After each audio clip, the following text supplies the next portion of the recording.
Gênesis 7 nos fala sobre as instruções de Deus a Noé acerca da construção da arca e também sobre o derramamento do seu juízo.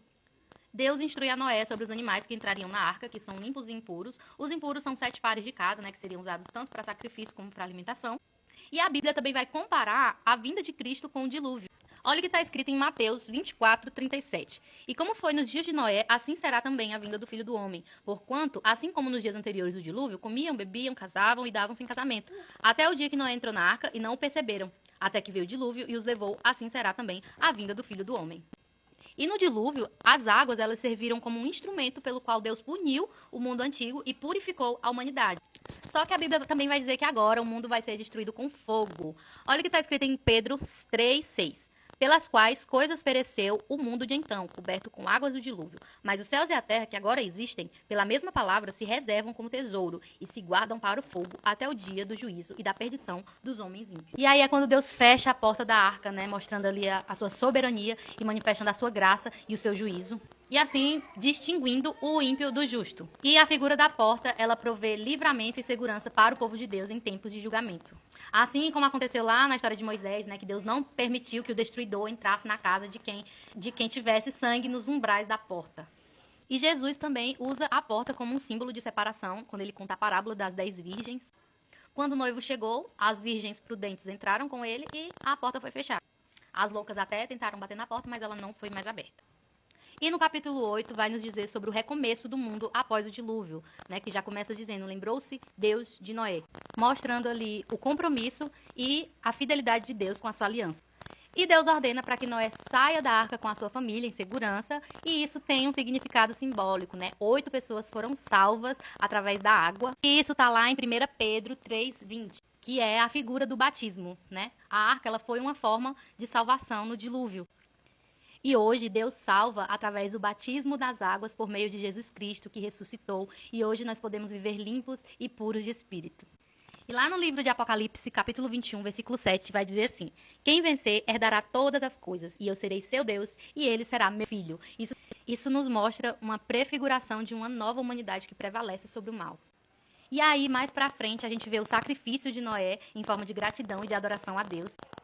Isso meio que acalma a ira de Deus contra o pecado, o que prefigura também o sacrifício de Jesus que satisfez a justiça de Deus. E no final do capítulo, Deus promete que não vai destruir mais a terra com dilúvio enquanto durar a terra. E é o próprio Deus que preserva o mundo de acordo com os seus propósitos até o dia do juízo final. 2 Pedro 3:13. Mas nós, segundo a sua promessa, aguardamos novos céus e nova terra em que habita a justiça. Gênesis 9 vai contar a história da humanidade após o dilúvio. Deus abençoa Noé e a sua casa e estabelece algumas regras. Ele ordena para que eles sejam fecundos e povoem a terra para que possa renovar a criação. E a partir de então, Deus autoriza uma expansão da dieta humana. Eles podem agora se alimentar de tudo que se move. E alguns estudos dizem que antes a dieta permitida por Deus era o vegetarianismo, mas a humanidade pecadora já se alimentava de carne. E Deus ordena também para que eles não se alimentem de carne com sangue, né? Porque no sangue há vida. Isso se confirma em Levítico, capítulo 17, versículo 10 ao 16, que diz assim: porque a vida da carne está no sangue, pelo que vos tenho dado sobre o altar para fazer expiação pelas vossas almas. Porquanto é o sangue que fará expiação pela alma. Portanto, tenho dito aos filhos de Israel: nenhum dentre vós comerá sangue, nem o estrangeiro que peregrina entre vós comerá sangue. Também qualquer homem dos filhos de Israel, dos estrangeiros que peregrinam entre eles, que caçar animal ou ave que se come, derramará o seu sangue e cobrirá com pó. Porquanto a vida de toda a carne é o seu sangue. Por isso tenho dito dos filhos de Israel: não comereis o sangue de nenhuma carne, porque a vida de toda a carne é o sangue, porque o que comer será extirpado. Então aqui ele orienta que não se deve comer animais com sangue, né? Deve ser primeiro derramado sobre a terra. E aqui também em Deuteronômio, capítulo 12, no versículo 23. Somente esforça-te para não comas o sangue, pois o sangue é vida, pelo que não comerás a vida com a carne. Então por isso que não se deve comer carne com vida. E olha o que diz em Gênesis 9:6. Quem derramar o sangue do homem, pelo homem o seu sangue será derramado, porque Deus fez a imagem conforme a sua imagem. Isso daqui representa a pena de morte por Deus para que pudesse preservar a vida.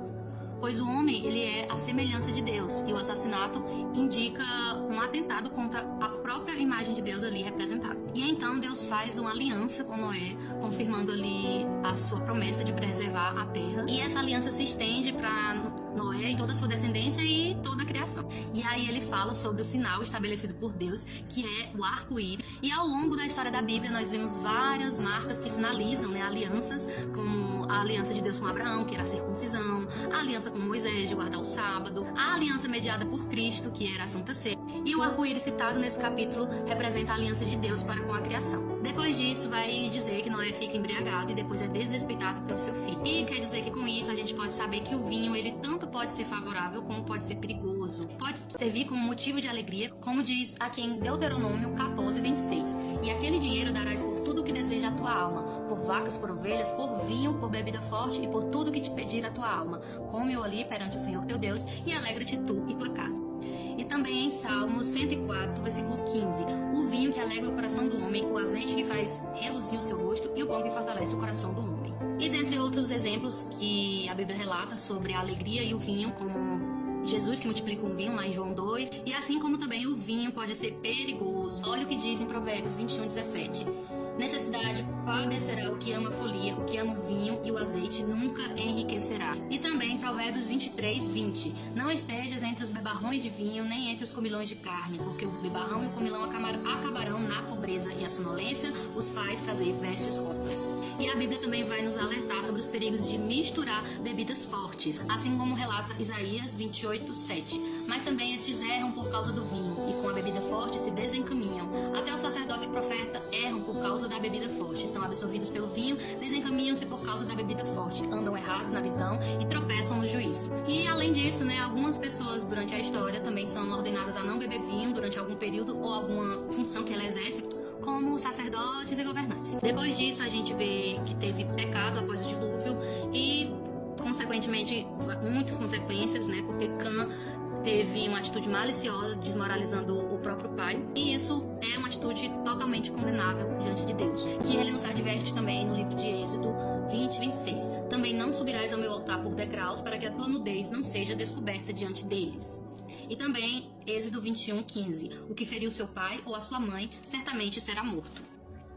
E ele também nos adverte para que a indecência seja evitada, lá em Deuteronômio 23:14. Porquanto o Senhor teu Deus anda no meio do teu arraial para te livrar e entregar a ti os teus inimigos, pelo teu arraial será santo, para que ele não veja coisa feia em ti e te aparte de ti. Também Jesus nos ensina a respeitar os nossos pais. E aí, no final do capítulo, vai dizer sobre as bênçãos e as maldições de Noé.